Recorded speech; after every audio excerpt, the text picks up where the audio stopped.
Assalamualaikum warahmatullahi wabarakatuh. Hai, halo guys, ketemu lagi di channelnya aku, channel Ripani Munawar. Tentunya kali ini Ripani ada di konten anak rantau bincang-bincang ya. Sama siapa ya kakak cantik di depan ini? Tentunya kalau di anak rantau bincang-bincang mah bukan orang sembarangan guys ya. Pasti orangnya itu sesuatu gitu ya dan dapat menginspirasi. Jadi guys, kita akan membahas tentang segala sesuatu yang menyangkut perempuan ya kak ya. Mungkin lebih ke bincang-bincang santai aja gitu ya. Dan yakin aku ya kalau misalkan kalian pasti akan mendapatkan sesuatu yang luar biasa dari Kak Sherly ya. Jadi untuk itu jangan kemana-mana, tetap stay tune terus di channelnya aku Ripani Munawar. Jangan lupa subscribe, like, komen, juga share dan follow IG-nya aku Ripani Munawar. Oke guys, sebelum kita membahas tentang bahasan yang dag-dag Indonesia banget, tentunya Ripani harus memperkenalkan dulu nih narasumber kita satu ini. Karena tentunya tak kenal maka kata sayang gitu ya guys ya. Jadi Kak Sherly ini yaitu bernama Sherly Maidelina ya kak ya. Iya. Ih, cantik banget namanya dong ya. Kayak artis ya. Kayak artis gitu ya kan. Terus lahirnya di Langsa, ternyata orang Langsa guys ya. Nih mana nih orang Langsa, silahkan acungkan tangan ya kan. Jadi lahirnya di Perlak ya kak ya. Ibu orang Perlak. Ibu orang Perlak. Jadi, ya. Ayah Blaster saya ya. Blasteran Medan. Kalau Fani kan Bandung ya. Pani Bandung tok gitu ya kan. Tok ya. Kalau saya blasteran gitu. dengan Medan. Blasteran dengan Medan. Waduh, Aceh sama Medan nyatu gitu ya, kebayang. Lalu terus single parents ya kak. Iya, saat ini alhamdulillah ya single parents 3 anak.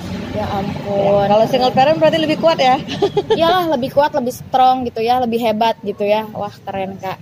Terus Kak Sherly ini aktif sejak kuliah ya di organisasi baik pramuka, terus pernah menjadi ketua Kohati HMI cabang Langsa 2007, Kabid Intern Kohati Batko Aceh 2008. Wakil Sekretaris Sri Kandi Pemuda Pancasila Langsa, anggota Dewan Balai Sura Langsa, Wakil Ketua Forum Alumni HMI Wati Porwati Langsa, dan sekarang masih aktif di pendamping P2TP2A Langsa ya. Jadi itu ya kak ya. Ada lagi nggak di belakangnya? Wah, ini yang paling keren sih, yang menurut aku semuanya tuh keren ya gitu, kayak yang wah hebat banget sih perempuan gitu ya, dengan jejak organisasi yang luar biasa, yaitu adalah atlet Perbakin menembak air pistol sejak 2006 sampai dengan sekarang. Juara 1, 2 di kejuaraan daerah sejak 2006. Wah gila sih. Masya Allah, keren banget ya guys ya. Jadi kalau ada cowok macam-macam tembak aja ya kak. Iya, saya nggak berani macam-macam kan cowoknya. Wah keren nih. Kalian juga udah bisa ngelihat bagaimana kenapa Ripani menghadirkan Kak Sherly ke sini, karena benar-benar menginspirasi. Perempuan juga ternyata bisa melakukan apapun ya kak ya. Iya. Perempuan bukan hanya sekedar kasta kedua ya, yang hanya dapur kasur gitu ya kan kak, tapi juga bisa melakukan apapun. Cuman yang agak menarik yang Ripani lihat di sini kak ya. Jadi kasus terakhir yang ditangani oleh kakak itu di P2TP2A, yaitu di Alu Gadeng ya, Bayan Aceh Timur, yang tentang Rangga itu ya kak. Iya benar. Berarti kasus Rangga itu yang mendampingi keluarga korban kakak. Ya, salah satu pendamping dari P2TP2A Langsa itu memang pendampingnya saya.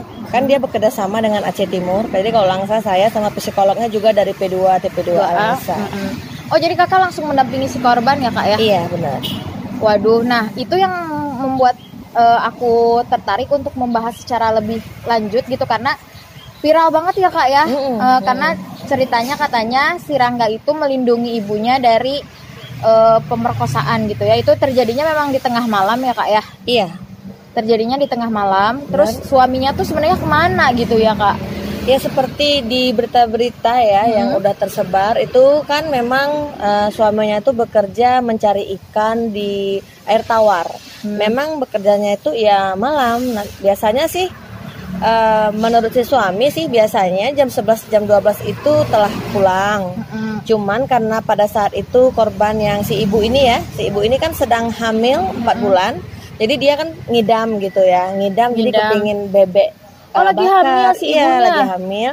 Jadi dan Rangga ini kan awalnya dia kan ulang tahun ya, bulan kemarin tuh dia ulang tahun. Jadi ada request lah, ingin dibuatin bolu gitu, kue gitu kan. Makanya si bapak ini lebih lama untuk mencari rezeki, maksudnya Rezeki. biar dapatnya lebih banyak. Oh. Jadi pulangnya pagi gitu, dan nggak menyangka kan akhirnya akan terjadi terjadi. seperti ini. Gitu. Berarti si korban ini pada saat diperkosa itu sedang hamil ya kak ya? Iya, sedang hamil, Ya ampun, hamil muda. 4 bulan ya. Iya, sekarang jalan 4 bulan. Tapi kandungannya baik-baik saja kak? Alhamdulillah setelah kejadian itu kita cek, alhamdulillah aktif dan baik.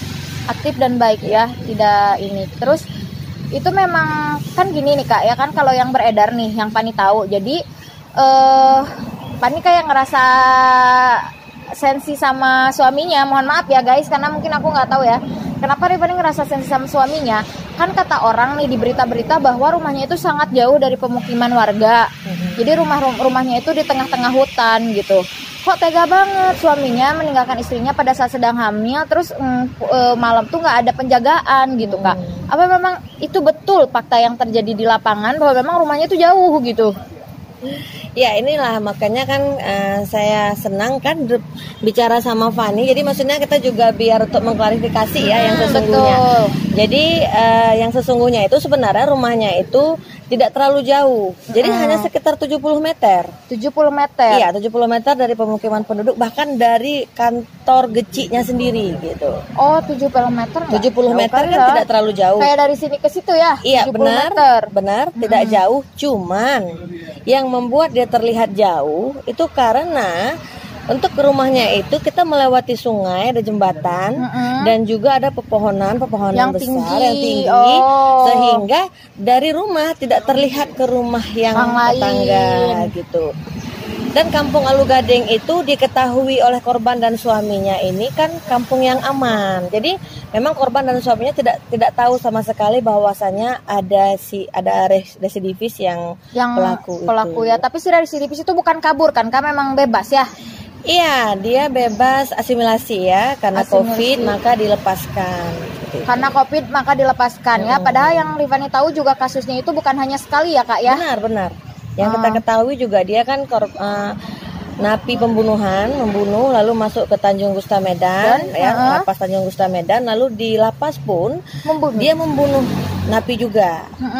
Ya, kita tidak tahu ya kebijakan dari Kemenkumham kan akhirnya melepaskan karena COVID. Akhirnya dilepaskan ya. Padahal harusnya yang kayak gitu mah dihukum mati ya kak ya. Tapi ya dia telah terhukum juga kan. Telah terhukum akhirnya langsung meninggal ya kan ya.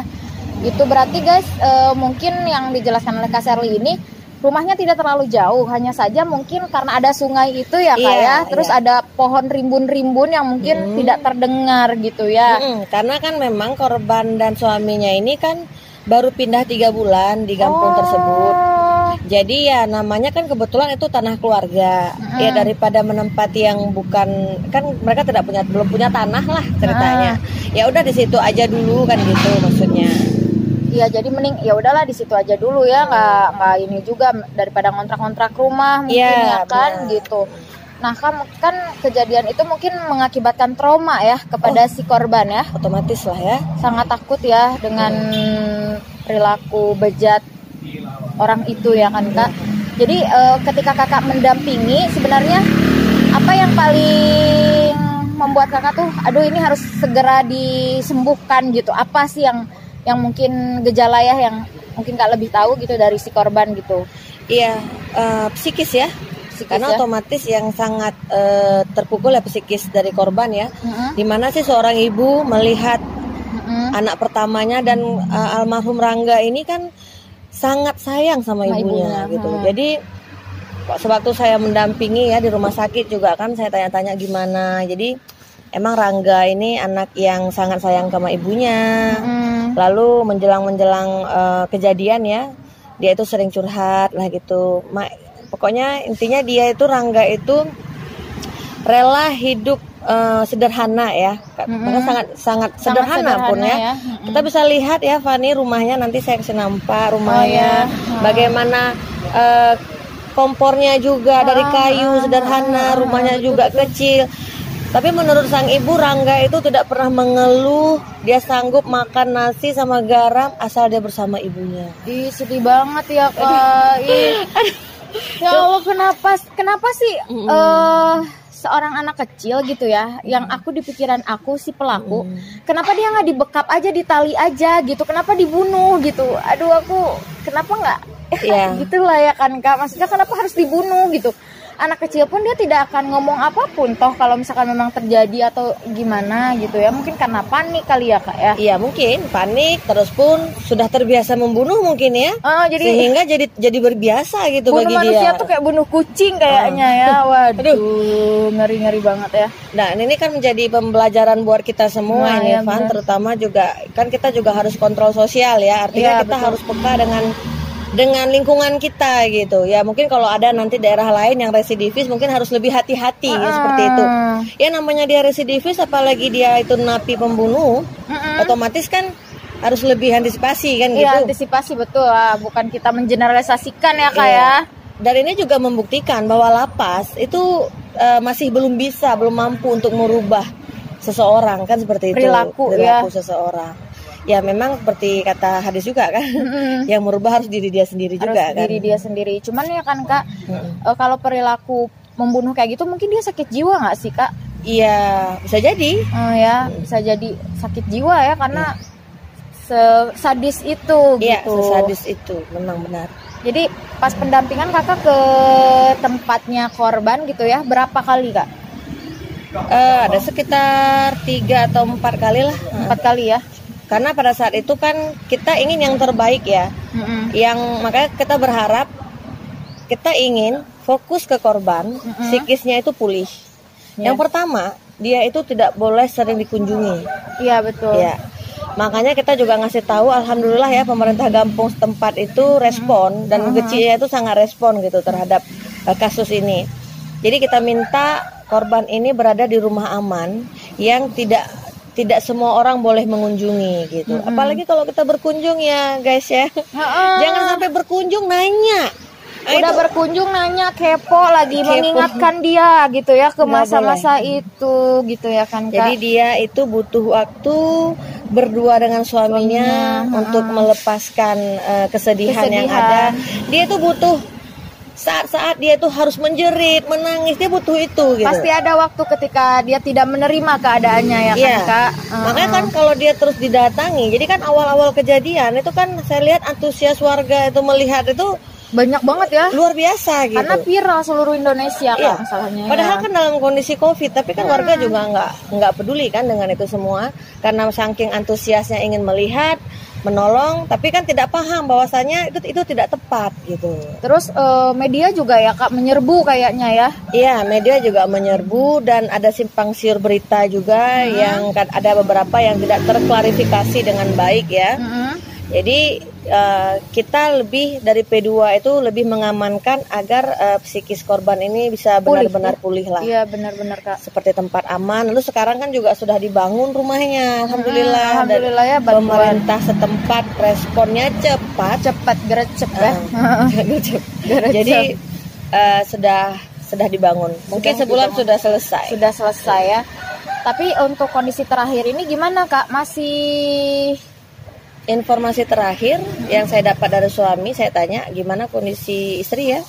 Alhamdulillah semakin baik. Mau makan juga, kandungannya sehat. Dan ya kita juga dampingi semua kan dari segi spiritualnya juga, dari P2 ada, dari konsultasi psikolognya juga ada, dari pendampingan juga ada. Apa yang dia butuh sampaikan saja. Katakan seperti itu. Kenapa? Karena ini memang udah menjadi tanggung jawab kita bersama gitu ya. Betul. Terutama pemerintah juga melalui ya P2 TP2A itu yang memang dibentukkan untuk mendampingi ya korban-korban seperti ini. Jadi kan Kak yang Pani tahu gitu dari korban-korban pemerkosaan ya. Jadi yang Pani tahu dari korban-korban pemerkosaan, jadi setelah mereka diperkosa itu atau misalkan ada tragedi yang membuat media harus meliput gitu. Terkadang media itu tidak gimana ya, tidak respect dengan psikisnya Kak, yang Pani sedih gitu kan. Jadi pertanyaan-pertanyaan mereka tuh kayak yang penting gue dapat berita gitu, mau nanya kayak gimana ya cara kamu di itu gitu kan, itu kan bikin sakit ya Kak. Iya. Waktu kejadian ini begitu juga nggak? Ada nggak yang misalkan dari pihak PT kakak gitu pendamping sampai menegur gitu. Jangan ditanya itu ke wartawan atau ke media yang datang. Iya, jadi itu sempat ada laporan ke kita.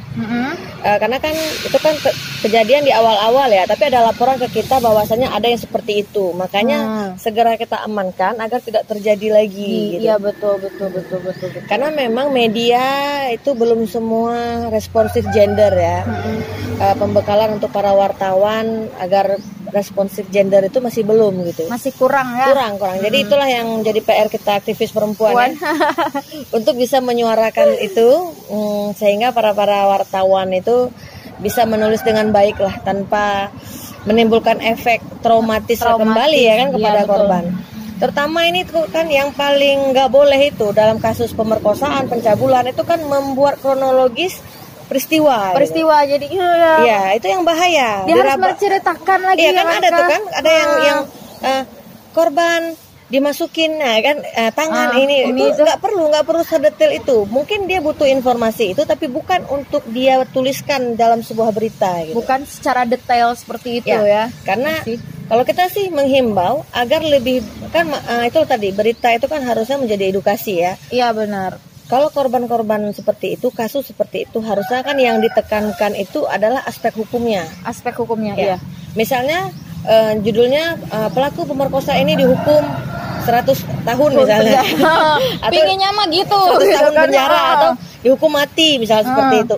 Jadi itunya ditekankan. Bukan korbannya ya. Bukan korban ini seorang dokter misalnya mencabuli korbannya. Tapi judul itu memang menarik. Nah, inilah yang jadi masalah. Terkadang kan media itu kan membutuhkan judul yang menarik. Judul yang menarik dan topik yang bisa dia tarik. Human interest-nya gitu ya kan Kak mungkin kan.